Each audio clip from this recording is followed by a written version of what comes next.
लिखो, law of गेरिंग states that,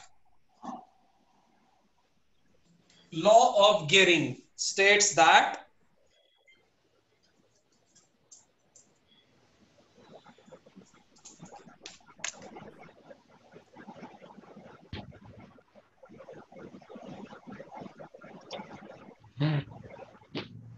law of Gehring states that the common normal drawn, law of Gehring states that the common normal drawn at the point of contact,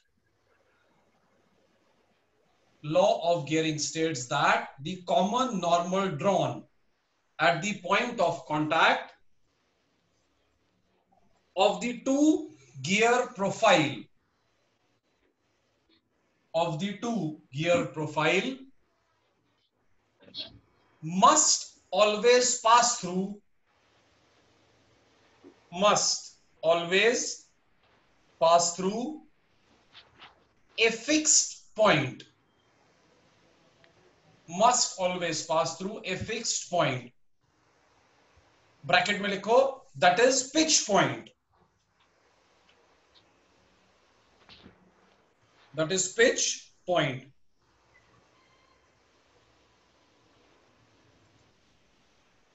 comma, on the line joining,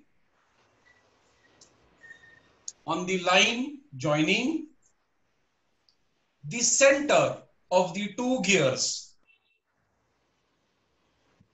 on the line joining the center of the two gears.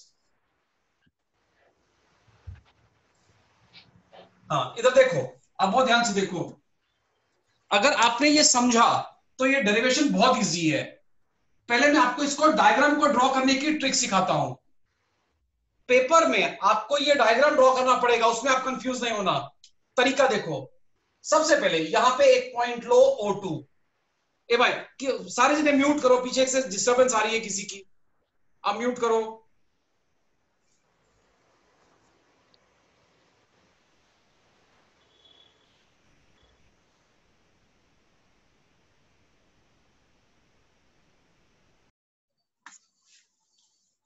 हाँ, इधर देखो, आप draw करने की trick सीखो।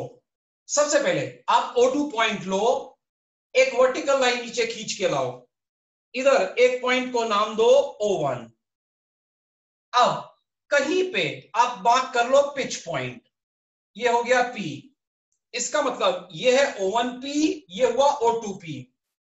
अब P हम समझते हैं क्या है, P का मतलब है कि यहां पे इसका ये पिच सिलेंडर है, यहां पे हम समझते हैं कि इसका पिच सिलेंडर है। अब इधर से इन दो पिच सिलेंडर्स को, ये लाइन जो होती है ये होती है tangent to the pitch cylinders, और ये वाली लाइन जो होती है ये होती है कॉमन नॉर्मल। ये वो वाली लाइन होती है जो सिलेंडर पे लिपटी होती है धागे से, जो हमने सिलेंडर देखा था बेस सर्कल का। अब सबसे पहले आपने O1 लिया, O2 लिया, ये लाइन ड्रॉ करो इधर से approximately at an angle of 22-23 degree. हमारा प्रेशर एंगल नॉर्मली इसके आसपास होता है गियर्स का, तो उतने डिग्री पे अप्रोक्सीमेटली एक लाइन खींचो।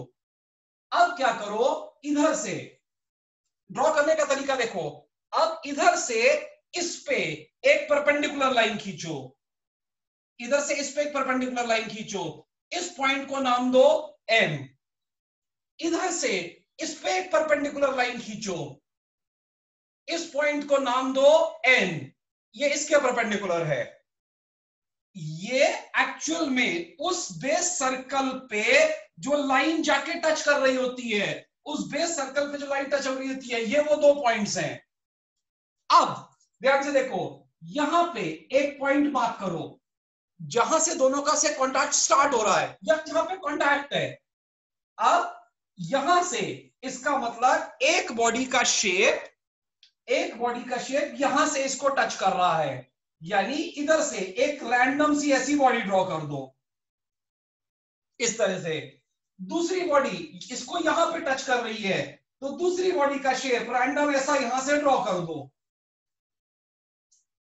अब ध्यान से देखो, अब ध्यान से देखो, अब ये दो बॉडीज यहां पे एक दूसरे को इस तरह से टच कर रही हैं। दैट मींस अभी हम रैंडम प्रोफाइल ले रहे हैं और रैंडम प्रोफाइल लेके हम प्रूव करने की कोशिश करेंगे लॉ ऑफ गियरिंग क्या बोलता है। अब ध्यान से देखो, ये ड्रॉ करने के बाद अब इस पॉइंट को इस पॉइंट से ज्वाइन करो O1 से, और इसके परपेंडिकुलर यहां पे वेलोसिटी खींचो। ये 1 है तो इसको बोल दो VA1। अब इसको इससे ज्वाइन करो O2 से इस पॉइंट को, और इधर से इसके परपेंडिकुलर खींच दो, ये VA2। अब ये वाले एंगल को बोल दो θ1, ये वाले एंगल को बोल दो θ2। आपका डायग्राम तैयार हो गया। हाँ, समझा कि नहीं समझा? अब इधर इस पॉइंट को हमने बोला एक तरह से A1 और इधर इस पॉइंट को बोला A2। दैट मींस ये पॉइंट A कॉमन पॉइंट है। तो when I consider it on this body, I will call it A1. When I consider it on this body, I will call it A2. हाँ, सबको diagram draw करना आया अच्छे से?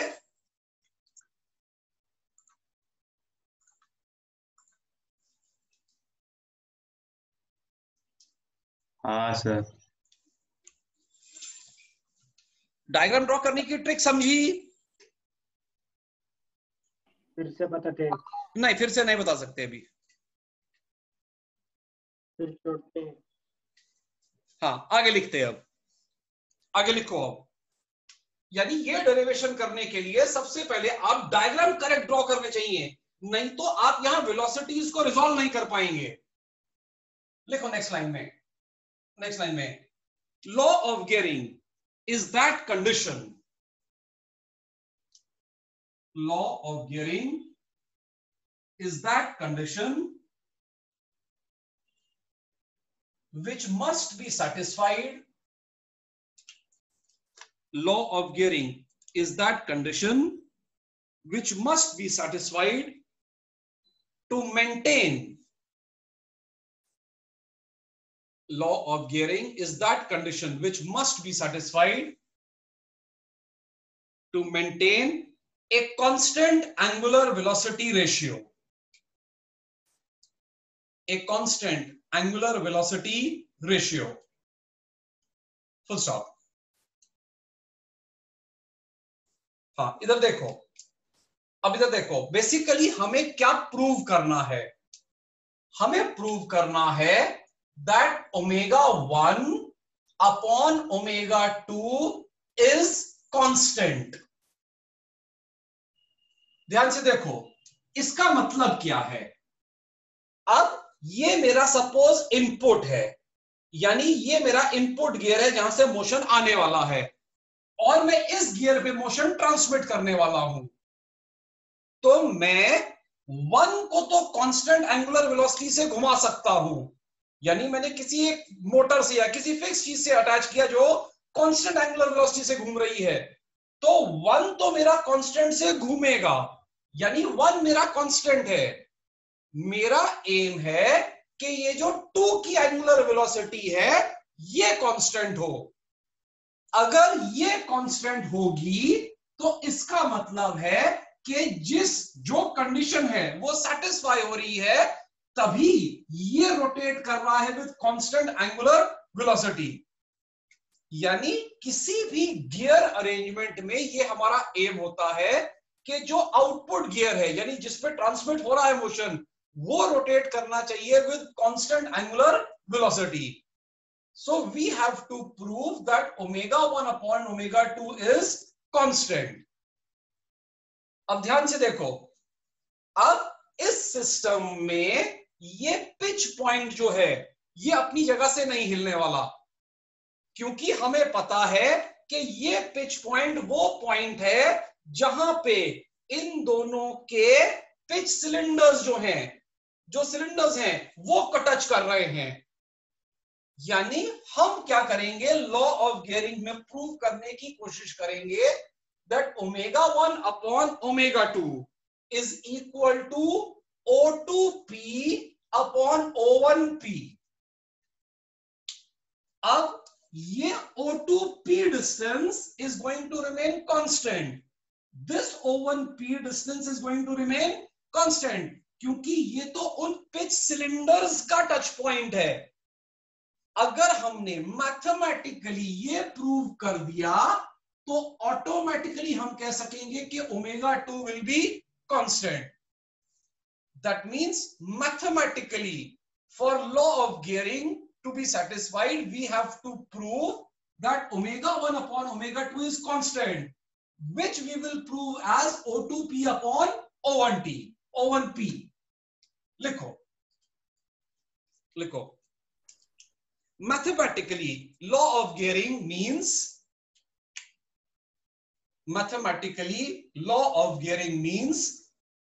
that we have to prove. Mathematically, law of gearing means we have to prove. Next line में लिखो ω1 upon ω2 is equal to constant. ω1 upon ω2 is equal to constant is equal to O2P upon O1P.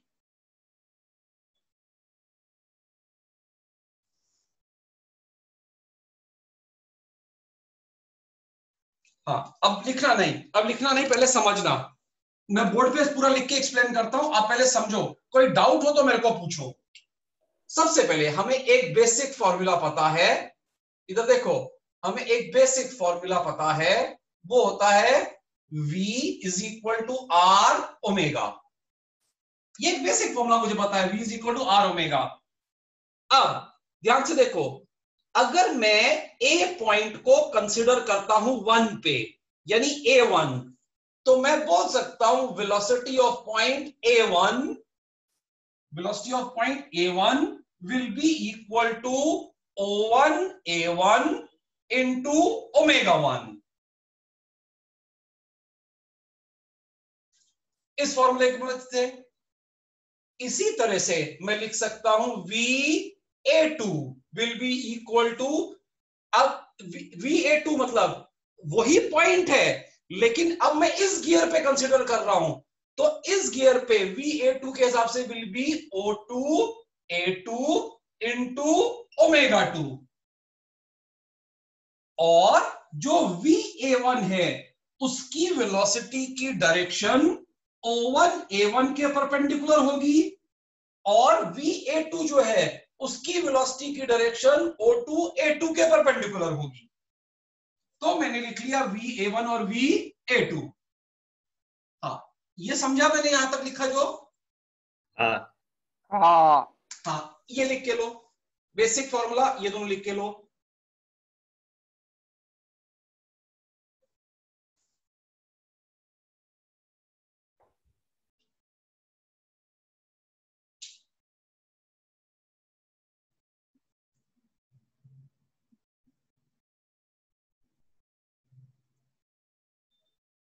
हाँ, ये लिखा. हाँ, इसके नीचे लिखो point A1 is on gear 1. Point A1 is on gear 1 and point A2 is on gear 2. Point A2 is on gear 2. Full stop.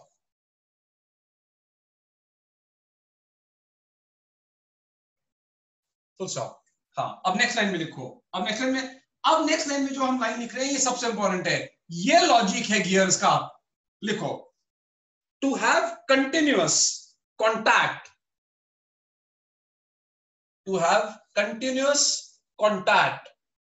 between gear 1 and gear 2,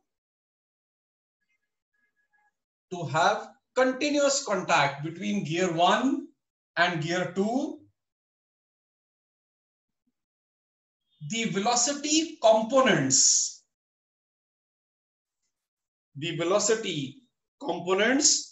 of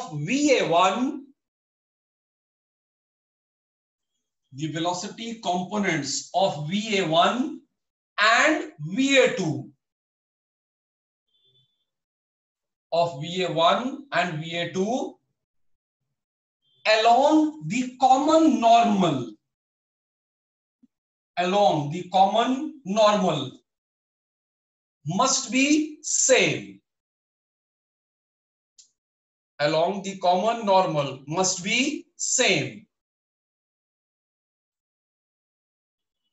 Therefore, हाँ इधर देखो बहुत लॉजिकल है, अगर ये दोनों आपस में कांटेक्ट नहीं छोड़ने चाहिए तो इसकी वेलोसिटी जो इसके अलोंग है और इसकी वेलोसिटी जो इसके अलोंग है, ये दोनों कंपोनेंट्स इसके अलोंग सेम होने चाहिए, तभी इन दोनों के बीच में कांटेक्ट खत्म नहीं होगा, कंटिन्यूस कांटेक्ट रहेगा। ध्यान से देखो, इसका मतलब मैं कह सकता हूं, अब डायग्राम से देखो, मैं कह सकता हूं VA1 cos θ1, ये इसका कॉस कंपोनेंट हुआ, is equal to VA2 cos θ2। हाँ अब आप देखो ये θ1 θ2 एंगल कैसे आ रहे हैं, इधर देखो ध्यान से, हमने क्या किया है कि ये जो लाइन इसको ज्वाइन करती है और इस परपेंडिकुलर के बीच के एंगल को θ1 बोला है, इसी तरह से ये जो परपेंडिकुलर है और ये जो लाइन इस पॉइंट को ज्वाइन करती है, इसको θ2 बोला है। अब अगर ये θ2 है तो ये भी θ2 होगा, क्योंकि ध्यान से देखो ये लाइन के ये परपेंडिकुलर है और ये लाइन के ये परपेंडिकुलर है, तो जो दो एंगल होता है बिटवीन दी टू लाइंस, उनके परपेंडिकुलर के बीच में भी सेम एंगल होगा। इसका मतलब ये लाइन के ये परपेंडिकुलर है, ये लाइन के ये परपेंडिकुलर है, तो इन दोनों के बीच का एंगल भी हो गया θ2। सेम लॉजिक इधर है, देखो इस एंगल को मैंने नाम दिया है θ1, तो इस लाइन के ये लाइन परपेंडिकुलर है, इस लाइन के ये लाइन परपेंडिकुलर है, तो ये θ1 तो ये भी θ1। तो मैं कह सकता हूं कि ये दो components along the common normal mn should be same. अब VA1 को मैं लिख सकता हूं O1 A1 into ω1 cos θ1 is equal to VA2 की जगह पे लिख सकता हूं O2 A2 into ω2 into cos θ2। आप मुझे लिख लेने दो, बाद में लिखो, पहले समझ लो। हाँ ये लिख सकता हूं मैं। अब इस फिगर में से मैथ्स लगा के सबसे पहले निकालता हूं क्या होगा, cos θ1।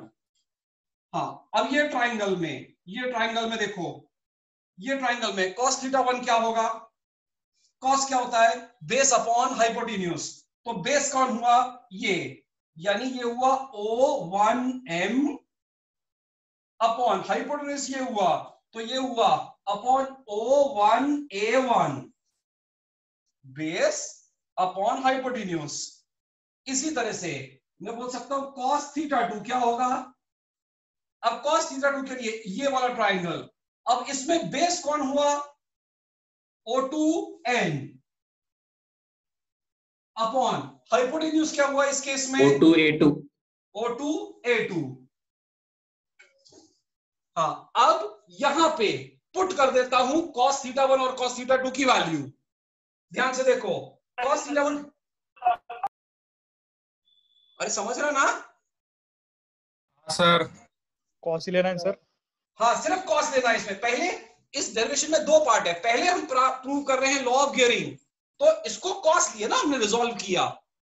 हाँ अभी देखो ध्यान से, अब cos θ1 की जगह यहां पे आ गया O1A1 into ω1 into O1m upon O1A1 is equal to, यहां पे इसके बदले आ गया O2A2 इंटू ω2 इंटू cos θ के बदले आ गया O2n अपॉन O2A2। हाँ ये और ये कैंसल, ये और ये कैंसल, क्या बच रहा हमारे पास, ω1 upon ω2 is equal to, ω1 upon ω2 is equal to O2n upon O1M, O2N upon O1M। हाँ, यहां तक पहुंचे सारे जने? लिखा नहीं सर आपने। नहीं सर, मेरा यहां तक समझा? मेरा मतलब है अच्छे से? हाँ सर, हाँ सर, परफेक्ट समझा एकदम? हाँ परफेक्ट। इतना लिख के लो, अच्छे से लिख के लो इतना।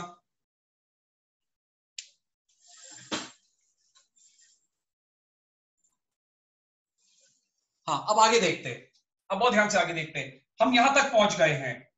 अब हम कंसिडर करेंगे दो ट्राइंगल्स। ध्यान से देखो, now we consider triangles O2NP। Now we consider triangle O2NP and दूसरा ट्राइंगल हम कंसिडर करेंगे O1MP। O2NP and O1MP। अब ये दोनों ट्राइंगल्स जो हैं, ये सिमिलर ट्राइंगल्स हुए, ये दोनों के परपेंडिकुलर है, ये दोनों के लिए कॉमन एंगल हुआ। ध्यान से देखो, तो हम इस केस में मैथमेटिकली बोल सकते हैं कि O2N upon O1M will be equal to, यानी O2N की जगह मैं लिख सकता हूं O2P अपॉन, इधर लिख सकता हूं O1P, O1M के बदले तो O1P, यानी O2N upon O1M is O2P upon O1P। Therefore मैं बोल सकता हूं ω1 upon ω2 is equal to O2P upon O1P। Sir वो फिर से बताओ ना, O2P वाला। हाँ सर, वो समझा नहीं। वो थोड़ा कोने में भी चला। सर फिर से बताओ। वो सिमिलर ट्रायंगल्स ट्रायंगल बताता हूं, फिर से बताता हूं, रुको। कैमरा घुमाओ जरा सर। नहीं अभी ठीक है, पर वो बताओ कंसेप्ट क्या है वो। हाँ, इधर देखो, अब हम क्या कर रहे हैं, ये दो ट्राइंगल्स कंसीडर कर रहे हैं, O2NP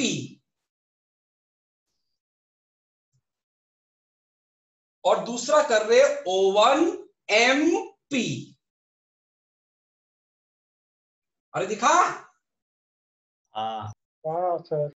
बराबर। अब इन दोनों ट्राइंगल्स में ये वाले एंगल्स हुए वर्टिकली ऑपोजिट। हाँ सर। हाँ सर। और ये एंगल हुआ दोनों में 90। हाँ बराबर। इसका मतलब ये दोनों बन गए सिमिलर ट्राइंगल्स। सिमिलर, मैं कॉन्ग्रुएंट नहीं बोल रहा, मैं सिमिलर ट्राइंगल्स बोल रहा हूं, क्योंकि दोनों का ये एंगल सेम है, दोनों का 90-90 सेम है, तो तीसरा एंगल भी तीनों का सेम हो गया ये ट्राइंगल में। तो मैं सिमिलर ट्राइंगल्स का लॉजिक लगा के बता रहा हूं कि इधर से O2N अपॉन O1M है मेरे पास, O1M। तो इन दो ट्राइंगल्स में मैं O2N को रिप्लेस कर सकता हूं बाय O2P, और यहां पे O1M को रिप्लेस कर सकता हूं बाय O1P। बेसिकली अगर ये एंगल आप लेके cos theta, sin theta, tan theta दोनों ट्राइंगल्स में बोलो तो वो सेम होगा, क्योंकि एंगल्स तीनों सेम है, तो रेशियो सेम आ जाता है। इसलिए हम यहां पे O2N को रिप्लेस कर रहे हैं बाय O2P और O1M को रिप्लेस कर रहे हैं बाय O1P। तो हमारे पास आ गया ω1 upon ω2 is equal to O2P upon O1P। अब सुनो, इसका मैथमेटिकल इन्फरेंस क्या है, पहले पूरी बात सुनो। इसका मतलब है कि जहां पे गियर्स जब एक दूसरे को टच करेंगे, अगर वहां पे जो वेलोसिटी है उसका कंपोनेंट अलोंग दिस लाइन, ये कौन सी लाइन है, कॉमन नॉर्मल, अगर इसके अलोंग इन दोनों का कंपोनेंट सेम होगा तो गियर 1 और गियर 2 में कभी कांटेक्ट लूज नहीं होगा। और ये कब होगा, जब टच पॉइंट पे जो कॉमन नॉर्मल है, यानी जो कॉमन टेंजेंट है दोनों के प्रोफाइल को, उसका जो कॉमन नॉर्मल है वो कॉमन नॉर्मल अगर हमेशा पिच पॉइंट से पास होगा कॉमन नॉर्मल, तो ऑटोमेटिकली ये मैथ्स उसको सेटिस्फाई कर देगी। यानी ω1 upon ω2 will always be O2P upon O1P। ये हमने किस लॉजिक से डिराइव किया है कि इसके अलोंग दोनों का वेलोसिटी कंपोनेंट इज सेम। इसका मतलब इसके अलोंग अगर हमेशा जो कॉमन नॉर्मल है वो इसके अलोंग होगा, यानी वो हमेशा पास करेगा थ्रू दी पिच पॉइंट, और पिच पॉइंट एक फिक्स पॉइंट है, यानी O2P upon O1P distance change होने वाला नहीं है। हाँ ये लिखो, ये लिख के लो पहले। हो गया क्या सर? नहीं,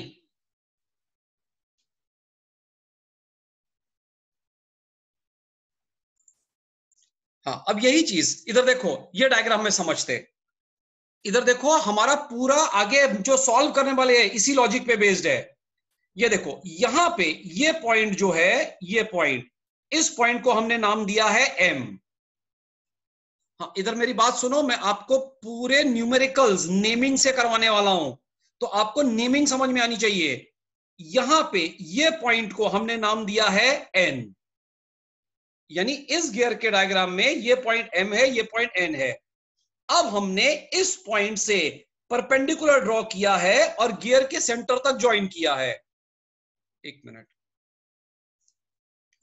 इधर से हमने एक परपेंडिकुलर इधर से नीचे लेके गए हैं और वो गियर के सेंटर पे ज्वाइन किया है, यानी इधर ये एंगल है 90। इसी तरह से यहां से हमने एक परपेंडिकुलर ड्रॉ किया है और ऊपर गियर के इधर तक लेके गए हैं। अरे समझ रहा है मेरा डायग्राम? ये इसके परपेंडिकुलर है, और ये पॉइंट जो है ये है मेरा पिच पॉइंट, इसको मैंने पिच पॉइंट बोला है। यानी यहां पे नीचे है मेरा पॉइंट O1, तो ये है O1M, यहां पे ये है O2N।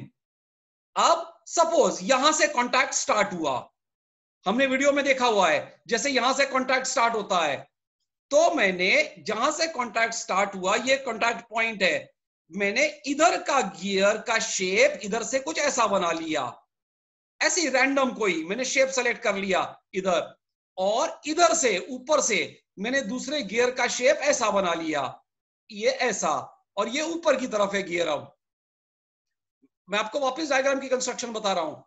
अब इस पॉइंट को हमने बोला इस पे है तो ये है A1, इस पे है तो ये है A2, और अब हमने इस पॉइंट को इसके सेंटर से ज्वाइन किया इधर से, और इसके परपेंडिकुलर हमने ड्रॉ करी इसकी वेलोसिटी। इसी तरह से इस पॉइंट को हमने ऊपर सेंटर से ज्वाइन किया, इसके परपेंडिकुलर ड्रॉ करी इसकी वेलोसिटी, और हमने बोला ये है VA2 और ये है VA1।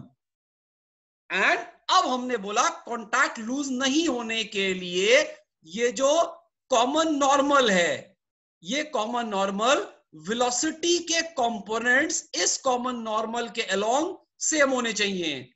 यानी ये एंगल बना मेरा θ1, ये एंगल मेरा बना θ2, तो VA cos θ1 is equal to VA1 cos θ1 is equal to VA2 cos θ2। और उससे हमने मैथमेटिकली प्रूव करके निकाला that ω1 upon ω2 should be equal to O2P upon O1P। यानी अगर कॉमन नॉर्मल हमेशा पास होगी पिच पॉइंट से, अगर कॉमन नॉर्मल हमेशा पास होगी पिच पॉइंट पे, तो ये कंडीशन अपने आप सेटिस्फाई होगी and this angular velocity ratio will be constant. हाँ अब कोई डाउट है तो पूछते हैं। वो डायग्राम पे जाओ सर। ये वाले मेन डायग्राम पे जाऊं क्या? हाँ मेन पे जाओ। हाँ इधर देखो, इधर देखो, अगर ये VA1 है तो इस वेलोसिटी का कंपोनेंट इस लाइन के अलोंग क्या होगा? VA1 cos θ1, और इसका कंपोनेंट इसके अलोंग क्या होगा? VA2 cos θ2। अब अगर हम नहीं चाहते कि इन दोनों के बीच में कांटेक्ट लूज हो, तो इसका मतलब है ये जो कॉमन नॉर्मल है जहां पे ये टच पॉइंट को, इसके अलोंग दोनों का velocity component should be same. That means VA1 cos θ1 should be equal to VA2 cos θ2. समझा समझा समझा. है ना? यही लॉजिक तो हमने अप्लाई किया है. शाम को लेक्चर रखा है तो दिमाग हैंग हो गया है. हाँ, एक मिनट, ये समझा के नहीं आता? देखो लास्ट लाइन लिखो आप. hence for a constant angular velocity ratio, hence for constant angular velocity ratio, the common normal, hence for constant angular velocity ratio, the common normal at the point of contact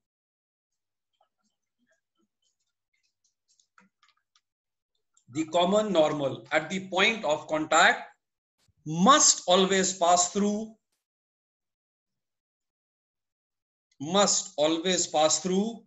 the pitch point.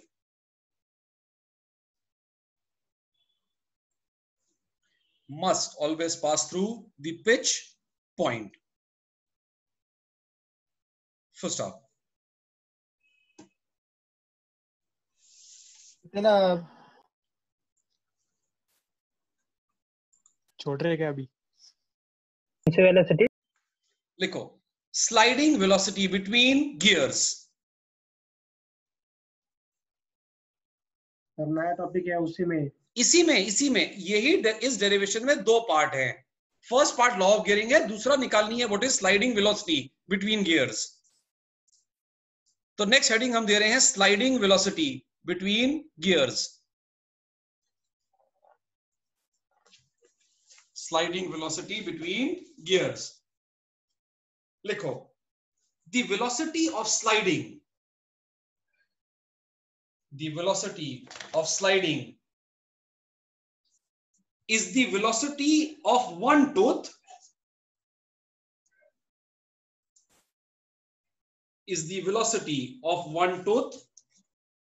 relative to the other tooth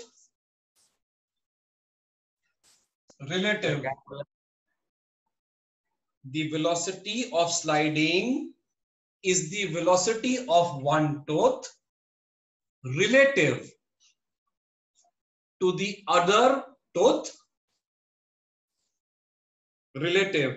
other tooth along the common tangent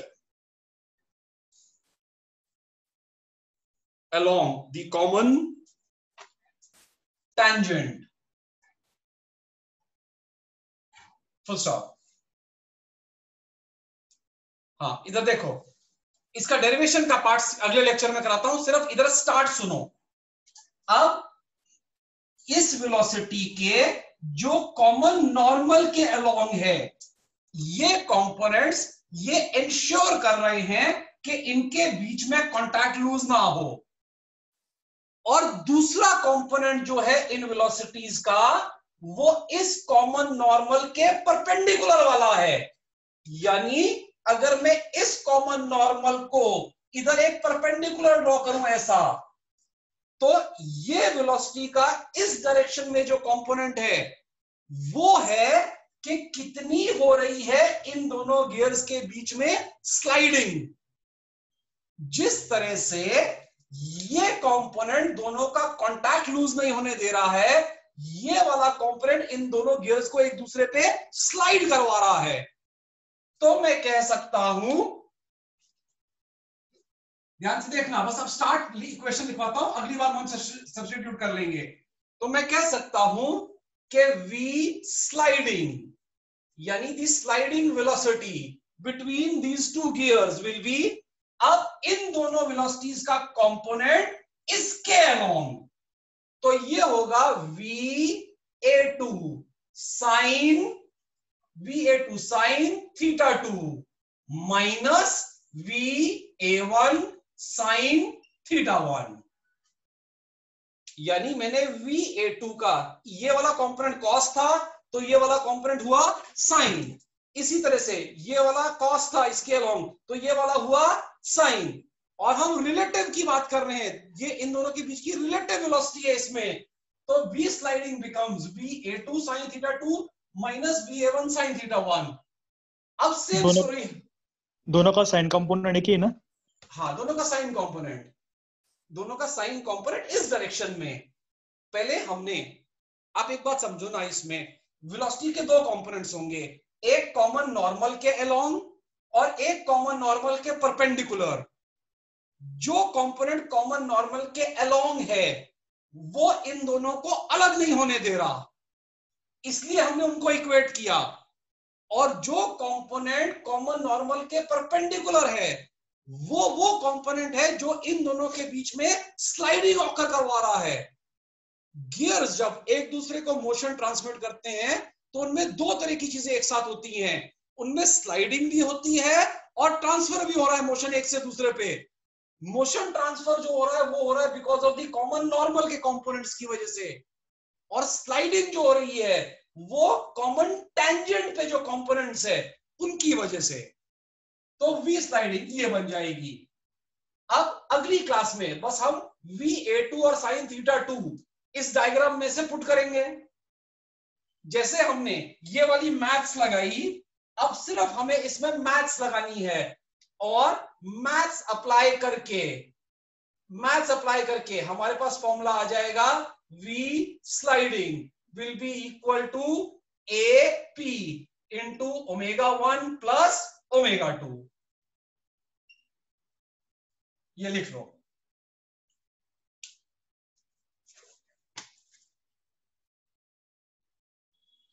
V sliding का formula आ जाएगा AP into ω1 plus ω2। हाँ, मुझे बता सकते AP क्या है?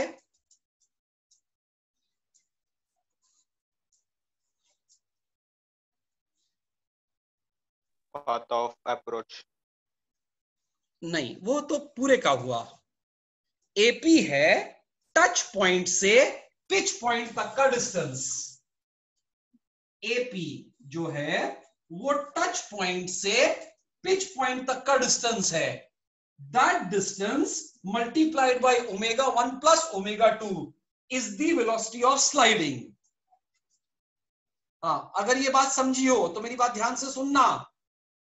इसका मतलब जब दोनों गियर्स एक दूसरे को पिच पॉइंट पे टच कर रहे होंगे, जब दोनों गियर्स में, वीडियो में हमने देखा है, जब दोनों गियर्स एक दूसरे को पिच पॉइंट पे टच कर रहे होंगे तो डिस्टेंस AP बिकम्स 0। इसका मतलब उस इंस्टेंट पे दोनों गियर्स के बीच में कोई स्लाइडिंग वेलोसिटी नहीं होगी, यानी वो डायरेक्टली एक दूसरे को मोशन ट्रांसमिट इस तरह से कर रहे हैं। इसके अलावा जब वो किसी और पॉइंट पे टच कर रहे होंगे तो उनके बीच में कुछ स्लाइडिंग वेलोसिटी रहेगी, और उसकी वैल्यू रहेगी जहां पे टच पॉइंट है वहां से AP डिस्टेंस इनटू ω1 प्लस ω2। अरे समझा? बराबर। अरे समझा? सर हाँ, अब एक लास्ट लाइन बोलता हूं, वो समझना, बस फिर आज खत्म हो जाएगा। एक लास्ट लाइन सुनना, अगर ये समझ में नहीं आई तो आपको कुछ भी समझ में नहीं आया। इसका मतलब sliding velocity will be maximum at the first point of contact and at the last point of contact।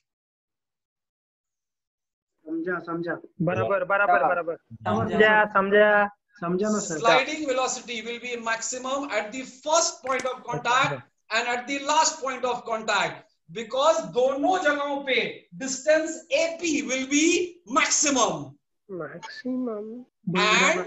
and sliding velocity at the pitch point will be 0।